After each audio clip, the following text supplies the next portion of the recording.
وہ کیسے ملے جو تیرے دامن میں چھپا ہو، دل درد سے بسمل کی طرح لوٹ رہا ہو، سینے پہ تسلی کو تیرا ہاتھ رکھا ہو، کر وقت اجل سر تیری چوکھٹ پہ رکھا ہو، جتنی ہو قضا ایک ہی سجدے میں ادا ہو۔ گرامی وقار، اب ذرا غور فرمائیے میرے آقا نے کیا کیا تکلیف لی صحیح، پورے مکے کی بایوگرافی آپ دیکھیے، میرے آقا کریم نے حضور سے بڑھ کر کوئی پیر نہیں ہو سکتا، میرے مصطفیٰ سے بڑھ کر کوئی پیر نہیں ہو سکتا، ابو بکر سے بڑھ کے کوئی مرید نہیں ہو سکتا، ابو بکر سے بڑھ کر کوئی مرید نہیں ہو سکتا۔ مرید دیکھنا ہو تو چاروں یار کو دیکھ لو، مرید دیکھنا ہو تو پنجدن پاک کو دیکھ لو، مرید دیکھنا ہو تو صحابہ کو دیکھ لو، پوری امت میں پیر کا نام مصطفیٰ ہے۔ کسی کا چہرہ کھلے یا کھلے ہمیں اس سے کوئی غرض نہیں ہے، اس لیے کہ ہم وہی بولیں گے جو دین بولتا ہے، جو شریعت بولتی ہے، جو قانون بولتا ہے، جو قرآن بولتا ہے۔ آپ دیکھیں ہمارے آقا کریم مصطفیٰ سے بڑھ کر کون پیر تھی، سبحان اللہ، حضور سے بڑھ کر کوئی پیر نہیں ہو سکتا، اور پوری کائنات حضور کی مرید ہے، پوری کائنات میں کوئی ایسا نہیں۔ میں تو کہتا ہوں شجر بھی حضور کے مرید، حجر بھی حضور کے مرید، نباتات بھی حضور کے مرید، جمادات بھی حضور کے مرید، حیوانات بھی حضور کے مرید، سدرۃ المنتہا کا مکی بھی حضور کا مرید، حضرت جبریل امین بھی حضور کا مرید۔ 24,000 بار حضور کی بارگاہ میں حاضری دی ہے، کتنی بار؟ 24,000 بار۔ کسی نبی کی بارگاہ میں نہیں، یہ مریدی تو ہے، اب اس سے بڑھ کر کے مریدی کیا ہو سکتی ہے؟ بے لقائے یار ان کو چین آ جاتا اگر بار بار جبریل یوں آتے نہ سدرہ چھوڑ کر۔ حضرات گرامی وقار، پوری کائنات کے پیر، اب اسی پر روک دیتا ہوں، بعد میں شروع کروں گا۔ اب ذرا دیکھیں حضور عالم انسانیت تھامے ہیں، پورا مکہ آپ کے خلاف ہے، آپ نے کسی کی پرواہ نہیں کی۔ حضرت بلال تپتے ہوئی ریت پر لٹا دیا جاتا تھا، کھال کے اندر سے خون نکلتا تھا، گوشت دکھنے لگتا تھا، مگر بلال مسکراتے جاتے۔ امیہ نے کہا بلال کیا بات ہے، میں مارتے مارتے تھک گیا، مگر کیا ہے تیرے اندر کہ تو مار کھاتے کھاتے نہیں تھک رہا ہے، کیا وجہ ہے؟ ظالم تھک گیا ظلم کرنے سے، مظلوم ظلم سہتے سہتے نہیں تھکا۔ اللہ اکبر کبیرہ، کہا نادان تجھے کیا پتا ہے ہم نے کون سی محبت کی شراب پی ہے، ہم نے کون سی محبت کی شراب پی ہے، تجھے کیا پتا ہے۔ اللہ اکبر کبیرہ۔ حضرت بلال کے ساتھ دیکھیے، حضرت خبیب کو پھانسی کے پھندے پر چڑھا دیا گیا، مگر کہا پھانسی کے پھندے پر چڑھنے سے پہلے کفار چڑھانے سے پہلے کفار نے کہا ایک بار محمد کو گالیاں دے دو معاذ اللہ، ایک بار حضور کے خلاف بکواس کر دو، ایک بار پرانے دین پر لوٹاؤ، ہم تمہیں بہت کچھ دے دیں گے۔ آپ نے ارشاد فرمایا کچھ نہیں، پھانسی کا پھندا تو معمولی بات ہے، یہ جان ایک بار جاتی ہے چلی جائے، میری تو دعا ہے کہ جان 1000 بار واپس آئے اور ہزاروں بار عشق مصطفیٰ میں یوں ہی پھانسی کے پھندے پر لٹکتی رہی۔ اب ذرا غور فرمائیے، یہ ہے حضرت خبیب بنت زید۔ میں نے کہا تھا انسان کو 3 چیزوں سے بڑی محبت ہے، زن مانا دولت، زن مانا عورت، زمین تو آپ سمجھ رہے ہیں، یہ سارا پھٹا کس کے لیے؟ نہیں تینوں چیز، سارا جھگڑا کس سے ہے؟ یا تو عورت کا جھگڑا ہے یا تو زمین کا جھگڑا ہے۔ ہمارے پاس قاری صاحب بیٹھے ہیں، تشریف لائیں، قاری حلیم صاحب محبت میں میرے، میں ایک بات بتا دوں آپ کو، زر کا جھگڑا، زن کا جھگڑا، زمین۔ میرے آقا کریم صلی اللہ تعالیٰ علیہ وسلم نے ارشاد فرمایا مجھے اس کی ضرورت نہیں ہے، میں کسی حسین لڑکی کی وجہ سے دین کی تبلیغ نہیں کر رہا، میں تو رب کی محبت میں دین کی تبلیغ کر رہا ہوں، خدا کی محبت میں دین کی تبلیغ کر رہا ہوں۔ زمین جو چاہیے آپ کو، آپ نے کہا زمین کی کیا ضرورت ہے؟ ابو جہل اگر تو جانتا کہ مصطفیٰ کے قبضے میں کیا ہے تو کبھی یہ سوال ہی نہ کرتا۔ عرش اعظم کی بلندیاں مصطفیٰ کی، زمین کی پستیاں مصطفیٰ کی، نیرے تابہ میرے آقا کریم، جلوائے جانانہ رکھنے والے مقام کے بادشاہ مصطفیٰ، لا مقام کی عظمتوں کے سلطان مصطفیٰ، مقام دنا پہ پہنچنے والے مصطفیٰ، جنت کی بہاریں مصطفیٰ کی، حوران جنت مصطفیٰ کی، ساری کائنات بنی ہی میرے لیے ہے، تو مجھے کیا دے گا؟ اگر دے گا تو مکے کا ایک ٹکڑا دے گا۔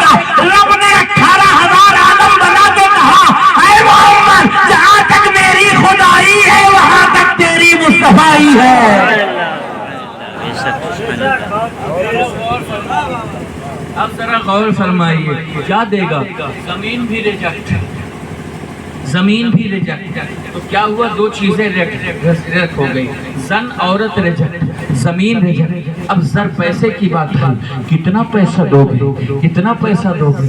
اے محمد تم کہو تو اپنے سارے بزنس کا پیسہ دے دیں، سارا روپیہ تمہیں دے دیں، ساری جائیداد تمہیں دے دیں، سب کچھ تمہیں دے دیں.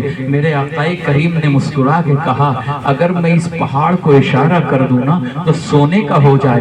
اتنا کہنا ہی تھا کہ مصطفیٰ کی انگلی اٹھی تھی. سبحان اللہ. میرے آقا کریم کا کرم دیکھیے، یہ انگلیاں مصطفیٰ کی کتنی پاورفل ہیں. میرے مصطفیٰ جدھر انگلی اٹھا دیں ادھر کام ہو جائے. حضرات گرامی وقار، میرے آقا کریم صلی اللہ علیہ وسلم کی انگلی کا پاور دیکھو. حضور نے اتنا کہا تھا کہ اگر میں کہوں تو یہ سونے کا ہو جائے. اتنے میں وہ پورا پہاڑ وادی ابو قبیس کا سونے کا ہو گیا. لوگ دیکھتے رہے. کہا اسے کیا دیکھتے ہو؟ زمین کے جس حصے کو میں کہوں گا وہ سونے کا بن جائے گی. مجھے سونے کی بات کرنے والوں، میں کل بھی اپنے رب کی توحید بیان کر رہا تھا، آج بھی اپنے خدا کی حدیت بیان کروں گا. مجھے نہ پیسوں میں تولا جا سکتا ہے، نہ عورت کے دھوکے میں لیا جا سکتا ہے، نہ زمین دے کر کے چپ کرایا جا سکتا ہے. مکہ عاجز ہو گیا، ظلم خاموش ہو گیا، ظالم چپ ہو گیا. حضور کا دین بڑھتا گیا، بڑھتا گیا. مکے کی وادیوں سے نکل کر مدینہ پہنچا، مدینے سے نکل کر کے شام پہنچا، شام سے ایران پہنچا، ایران سے لے کر کے دنیا کے مختصر سے حصے میں نہیں بلکہ یوں جان لو 10 سال کی مدت میں پورے ورلڈ میں اسلام کا پرچم لہرانے لگا. اور پھر اس کے بعد جو کمی تھی اس کو صدیق اکبر نے پوری کر دی، فاروق اعظم نے پوری کر دی. یہ موجود تھا کہ باطل چلاتا رہا، حق بولتا رہا.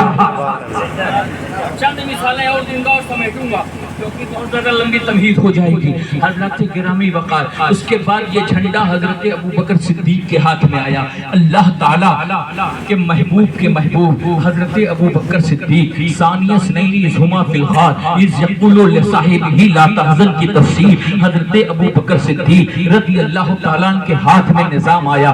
2 سال 6 مہینے آپ کی حکومت رہی. سبحان اللہ، کیا کرم نوازی فرمائی. اسی زمانے میں ایک فتنہ اٹھا. حضور کے زمانے میں کچھ نئے لوگ جو مسلمان ہوئے تھے ان کو حضور نے زکوٰۃ کے لیے کہا. بعد میں جیسے ہی حضور دنیا سے گئے انہوں نے زکوٰۃ دینے سے انکار کر دیا. یہ فتنہ اچانک اٹھا. حضرت ابوبکر صدیق کے پاس یہ میسج آیا، مدینے کو بچانا تھا، دین کو بچانا تھا، اسلام کو بچانا تھا، قانونی اسلام کو بچانا تھا، دین فطرت کو بچانا تھا. کس طرح سے حضرت ابوبکر صدیق سوچ میں پڑ گئے. اتنے میں جناب ابوبکر صدیق نے کہا، حضور نے اپنے زمانے میں جو فوج روانہ کی تھی ملک شام کی طرف، وہ فوج روانہ کی جائے.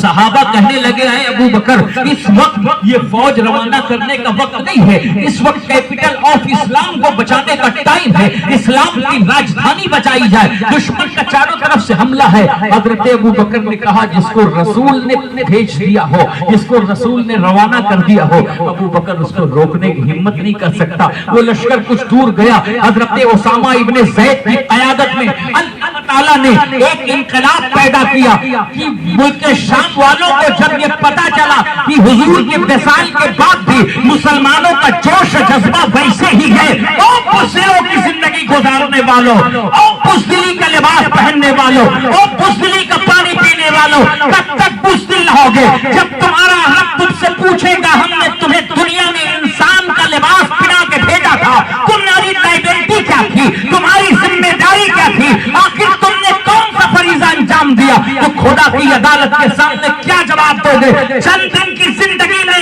چند پکے کے لیے اپنے دین کا سودا نہ کرو، اپنے مسلک کا سودا نہ کرو. جو ظالم ہے اگر اسلام کے خلاف دین کے خلاف چل رہا ہے تو اس کے سینے پہ چڑھ کے اسے اسلام بتاؤ، اسے قرآن بتاؤ، اسے مسلک بتاؤ، اسے مشرق بتاؤ. کیونکہ ہر زمانے میں اگر اللہ نے فرعون پیدا کیا ہے تو اللہ نے فرعون کا غرور توڑنے کے لیے ابراہیم خلیل اللہ. سبحان اللہ، سبحان اللہ.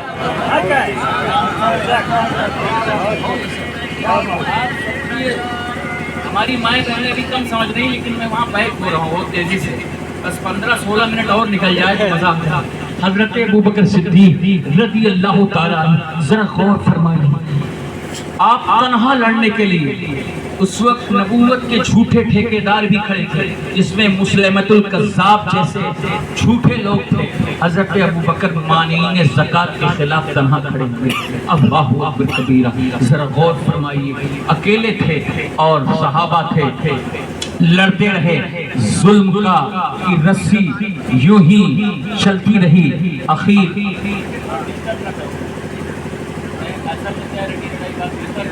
دور بدلا، زمانے بدلے، حضرت فاروق اعظم کے ہاتھ میں قیادت آئی۔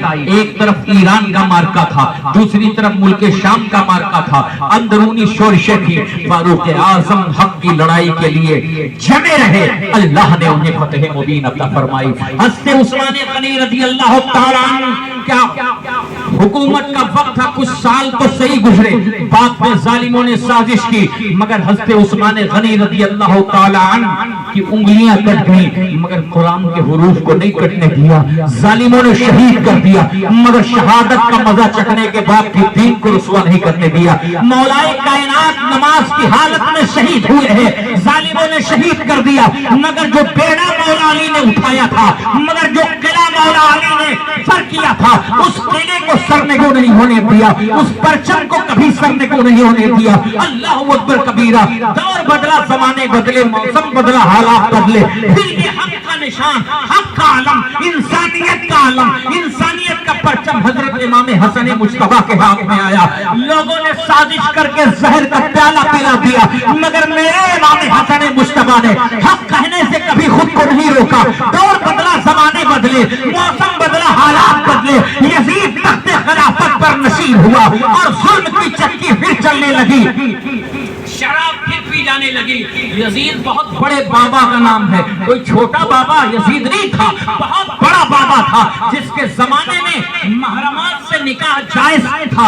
یعنی آپ جانتے ہیں لوگ یزید کے زمانے میں ماں سے نکاح کر رہے تھے، بہنوں سے نکاح کر رہے تھے، بیٹیوں سے نکاح کر رہے تھے، شرابیں کھلا پی جا رہی تھی، ظلم و تشدد کی رسیاں عروج پر تھی۔ ایسے حالت میں یزید ظلم و جبر کے آخری دہانے کو پہنچا اور اس نے امام پاک کے نام خط لکھا کہ آپ میری بیعت کر لیجئے۔ میں بہت تاریخ نہیں بتا رہا ہوں، بس ایک شارٹ میں ایک بات بتا دے رہا ہوں، آپ بیعت کیجئے۔ امام حسین کے ساتھ بہت فوج نہیں تھی، لوگ حج کرنے کے لیے جا رہے تھے، لوگ کعبہ کے ملنے کے لیے جا رہے تھے، مگر کعبے کو بچانے کے لیے میرا حسین کربلا کی طرف رخ کر رہا تھا۔ آپ جانتے ہیں امام حسین کا جھگڑا اس لیے نہیں تھا کہ وہ آپ کا مسلح چھیننا چاہ رہا تھا، آپ کی مسجد چھیننا چاہ رہا تھا، آپ کی خانقاہ چھیننا چاہ رہا تھا، وہ تو کہہ رہا تھا آپ اپنی خانقاہ میں مست رہیے، ہم کو جو کرنا ہے کرنے دیجئے، آپ اپنے مسلح کی حفاظت کیجئے،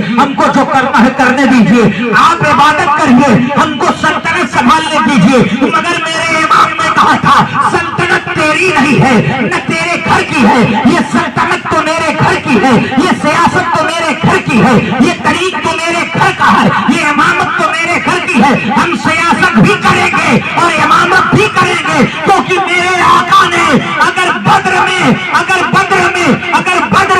میرے آقا کریم صلی اللہ علیہ وسلم نے سلطنت کی تھی تو میرے آقا نے کھجوروں کی چٹائی پر بیٹھ کر کے عبادت کی تھی۔ حضور نے دونوں کام کیا تھا، ہم دونوں کام کریں گے۔ یزید کو یہی تو تکلیف تھی، چاہتے تو امام حسین اپنا کنبہ بچا لیتے، اپنا خاندان بچا لیتے، اپنے گھر والوں کو بچا لیتے، مگر حسین کو اپنے گھر والوں سے زیادہ ضروری دین اسلام تھا، قانون اسلام تھا، اسلام کی بنیاد تھی، قانون اسلام تھا۔ تبھی غریب نواز نے امام حسین کی قربانی کو دیکھ کر یہی کہا تھا شاہ ہست حسین، بادشاہ ہست حسین، دین ہست حسین، دین بنا ہست حسین، سردار ندار دست دست یزید، حقا کی بنائے لا الہ ہست حسین۔ حضرات گرامی وقت دین کا سلسلہ چلتا رہا. امام پاک کے بعد امام زین العابدین کے ہاتھ میں آیا. امام زین العابدین بھی ظلم کے خلاف کھڑے رہے. امام باقر کے ہاتھ میں آیا. امام باقر بھی کسی ظالم کے آگے نہیں جھکے. امام موسیٰ کاظم کے ہاتھ میں آیا. امام موسیٰ کاظم نے اکیلا رہنا گوارا کیا, زہر کا پیالہ پینا گوارا کیا, مگر کسی غلط آدمی کا ساتھ نہیں دیا. امام علی رضا کے ساتھ بھی یہی معاملہ ہوا. امام جوگا کے تقی کو شہید کر دیا گیا. امام نقی کو شہید کر دیا گیا. امام حسن عسکری کو شہید کر دیا گیا. دور بدلا, زمانے بدلے, موسم بدلے, حالات بدلے, واقعات کی ترتیب بدلتی رہی. پھر پیرے میرا میرے پیرا دستگیرہ غوث سمدانی, محبوب سبحانی, قطب ربانی, شیخ یاسانی, شہباز لامکانی, قندیل نورانی, سلطان ابو محمد بہی الدین عبد القادر جیلانی کا زمانہ آیا. خلیفہ مستغفر شب اللہ کا زمانہ آیا. خلیفہ آپ کے دربار میں اشرفیوں کی تھیلی لے کے آیا اور کہا قبول کر لیجئے.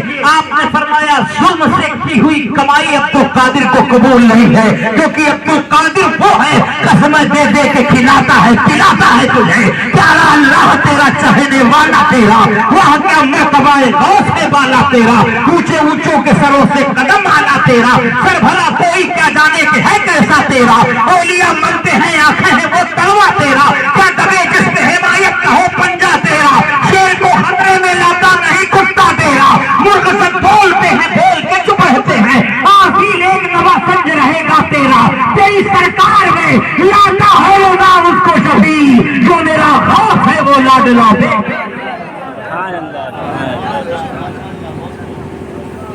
لیکن آپ لوگ اتنے سست ہیں, یہی میں کہیں باہر بولتا ہوتا تو لوگ کھڑے ہو جاتے, مگر ایسی حالت ہے کہ اتنا انجیکشن لگانے کے باوجود بھی اٹھنے کے لیے تیار نہیں.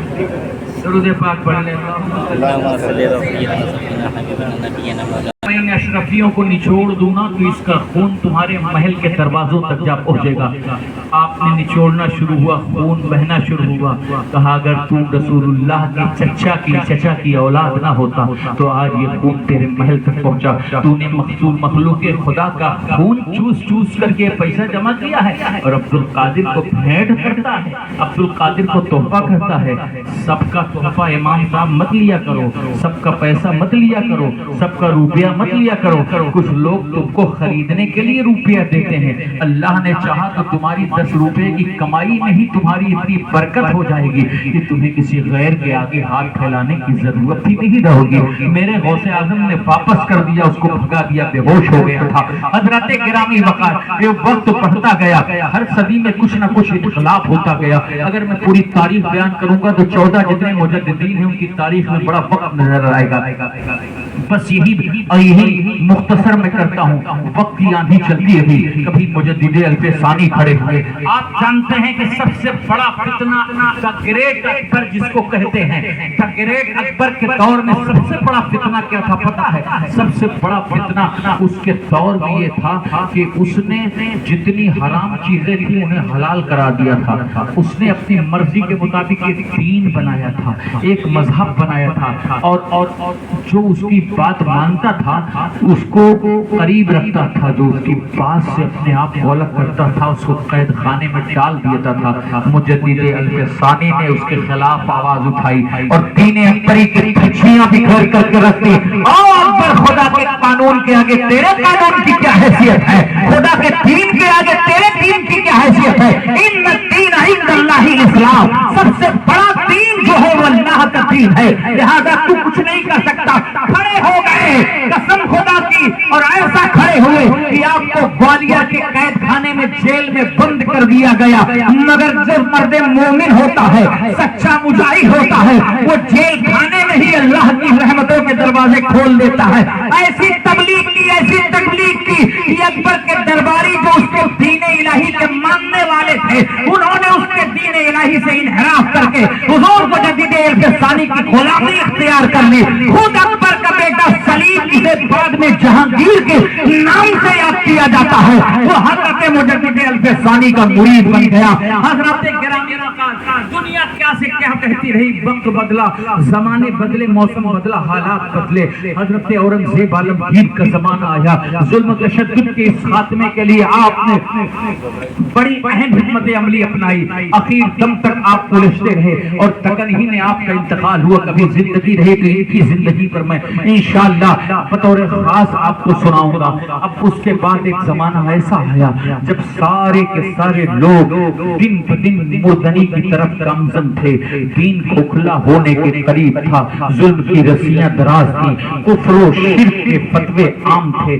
ضلالت و گمراہی عام تھی. اللہ کے ولیوں سے مدد مانگنا حرام قرار دیا تھا. توسل الی رسول کی طرف جانا شرک تھا. رسول اللہ سے یا رسول اللہ کہنا شرک تھا. یا نبی اللہ کہنا شرک تھا. نبی پاک سے مدد مانگنا غلط تھا. اللہ کے ولیوں سے مدد مانگنا غلط تھا. پورے نظام کو الٹ پلٹ کے رکھ دیا تھا. کھانا تھمن سے لے کر کے گنگوہ کی سرزمین تک، گنگوہ کی سرزمین سے لے کے دیوبند کی سرزمین تک ایک ہی نعرہ تھا. ظلم اپنے عروج پر تھا. لوگ سمجھ رہے تھے کہ اب مسلمان اور سنیوں کا کی ہستی مٹ جائے گی، مگر اللہ نے ایسے وقت میں اسی ہندوستان کی سرزمین پر محلہ جسولی میں علامہ نقی علی خان کے ہاں شوال المکرم کو ایک ایسا صورت پیدا کیا جس کی کرنوں سے ظالم کے ظلم چھٹنے لگے. انسانیت کا بول بالا ہونے لگا. دنیا نے کسی نے کچھ کہا، کسی نے کچھ کہا، مگر عشق نے اس کو امام احمد رضا خان کہا. جس طرف سے امام احمد رضا گزرتے رہے نجمیت کی آندھی بھاگتی رہی. دیوبندیت کا فساد دور ہوتا رہا. صلح کلیت ختم ہوتی رہی. قادیانیت کا تعاقب آپ نے کیا. وہابیت کا خاتمہ آپ نے کیا. دینا تشریعت کا خاتمہ آپ نے کیا. میرا رضا بڑھتا رہا، عشق کہتا رہا. ریاض میں جل جائے بے دینوں کے دل، یا رسول اللہ کی کثرت دیجیے. اللہ اکبر، اللہ اکبر، یا رسول اللہ زندہ آباد. اللہ اکبر. میرے آقا حضرت جب کھڑے ہوئے جھنڈا لے کر کے تو ایک طرف سے نہیں، پورے چاروں کونوں سے، پورب سے لے کے پچھم تک، پچھم سے لے کے اتر تک، اتر سے لے کے دکن تک ایک ہی آواز آ رہی تھی، پیش حق مصطفیٰ شفاعت کا. سناتے جائیں گے، آپ روتے جائیں گے، ہم کو ہنساتے جائیں گے. گھساتے بھی ہیں خدا نے دامن محبوب کو، جرم کھلتے جائیں گے، وہ چھپاتے جائیں گے. حشر تک ڈالیں گے ہم پیدائش مولا کی دھول، مثل پارس نجد کے قلعے گراتے جائیں گے. میں نے اتنی لمبی تقریر کچھ وجہ سے باندھی تھی. حضرات گرامی رکھا والا حضرت پر میرے اینڈ کبھی پھر سنیے گا. آج کیوں میں آیا ہوں، میرے آنے کا مقصد کیا ہے؟ یاد رکھیے، اگر کسی مسلمان کو اتنی سی تکلیف ہو اور دوسرے مسلمان کا دل اگر درد سے بے چینی ہوتا تو اپنے ایمان کا وہ ناپنا شروع کر دے کہ اس کا ایمان کہاں پہ ہے، اس کا ایمان کس زاویے میں ہے. اگر اپنا کوئی ایک بھائی جہنم کی طرف جا رہا ہے اور ہم اسے جہنم سے نہیں بچا سکتے تو ہماری لائبلٹی ہے، ہماری ذمہ داری ہے کہ ہم کوشش کریں کہ وہ جہنم کے گڈھے سے بچ جائے. یاد رکھیے کہ دنیا کی چند دن کی زندگی کے لیے آپ جہنم کے خریدار مت بنیے. آپ کو میں بتا دوں پیری کیا ہے اور مریدی کیا ہے. تھوڑی سی میری یہ گفتگو سن لیں.